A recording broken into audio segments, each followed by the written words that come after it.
আপনি যদি ক্ষমা করে দেন মানুষকে, আপনি সুখে থাকবেন, শান্তিতে থাকবেন। আমাদের হয় চলতি পথে আমাদের বন্ধুদের মধ্যে বা আমাদের প্রতিবেশীর সাথে বা আমার কলিগের সাথে বা আমাদের সমাজে অনেকের সাথে অনেকের নানা সময় এমন বিভেদ ঝগড়া এটা তৈরি হতে পারে, ফলে মনের মধ্যে ক্ষোভ, অশান্তি, ইভেন জেলাসিও আসতে পারে।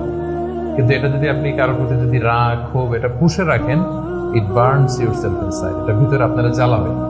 যারে হিংসা করতেছেন, যার ব্যাপারে ক্ষোভ রাখতেছেন, এর কোনো ক্ষতি হয় না। ক্ষতি হয় যে এই ক্ষোভটা লালন করে, এই রাগটা যে ছেড়ে ফেলতে পারে না হৃদয় থেকে, যে মন থেকে মানুষকে ক্ষমা করতে পারে না, সে কষ্ট পায়, অশান্তি নেমে আসে, দুঃখ নেমে আসে।